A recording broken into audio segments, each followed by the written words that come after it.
15 persoas que nos dedicamos todas a edición, pois hai persoas que son licenciados en Filoloxía, tanto en Filoloxía Galega como en Filoloxía Hispánica. Hai outros que somos licenciados en Pedagogía, como é o meu caso, é dicir, porque a edición ten unha dimensión educativa moi importante, pero hai tamén outras persoas que están vencelladas ao ámbito da comunicación, é dicir, do xornalismo, que tamén os hai, e hai outros que son enxeñeiros, que a edición sempre estuvo vencellado ao desenvolvemento tecnolóxico. Entón, probablemente, cando faledes con un editor, dependerá moito da súa procedencia ou da súa formación para enfocar máis os temas por un lado ou por outro. Eu falareivos como editor educativo que son, tamén son un editor literario, pero non son lingüista, por exemplo. É dicir, hai que romper un pouco a idea de que nas editoriais só traballan lingüistas, ou só traballan profesores, ou só traballan xornalistas. Eu creo que a edición en si mesma é un ámbito da comunicación cultural, e un ámbito como sometido en este momento a un proceso de profunda transformación. E isto é o primeiro un pouco que vos quería comentar. Hoxe a comunicación cultural está sometida a un proceso de tránsito, de modificación dos paradigmas que utilizamos, dende o paradigma da comunicación analóxica ou impresa, se queredes, baseada nunha tecnoloxía que tivo, digamos, unha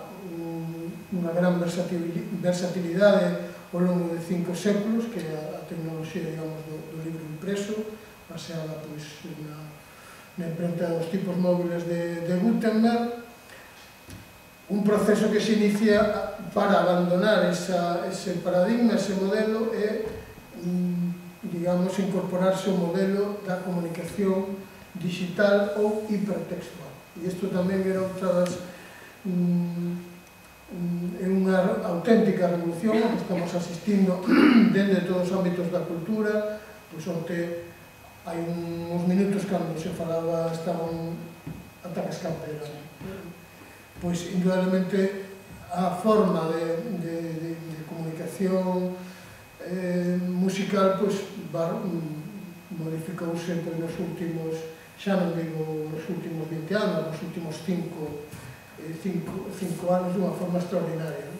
E isto está pasando tamén na comunicación textual, porque o que caracteriza o novo modelo, o que nos estamos incorporando, non é que utilicemos ou non as pantallas, sino que utilicemos ou non o hipertexto. E isto é unha das cousas tamén, outras que vos quero insistir moito. É dicir, o que caracteriza o novo paradigma digital non é que podamos ler nas pantallas, sino que leamos e escribamos utilizando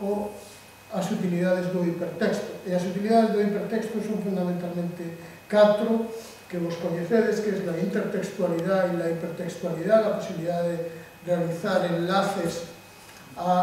digamos, internos ou externos utilizando a rede ou outro, digamos, macrotexto paralelo, é dicir, co que sempre estamos escribindo. Despois, o carácter multimodal da textualidade, da hipertextualidade, é dicir, cando escribimos utilizando hipertexto xa non utilizamos exclusivamente palabras, podemos utilizar sons, podemos utilizar imaxes, podemos utilizar incluso outros recursos que están creando un novo discurso creativo, é dicir, que ese xénero hipertextual, artístico, para o que ni siquiera temos nome, é dicir, que a posibilidade de que estemos en este momento asistindo á creación dunha nova arte que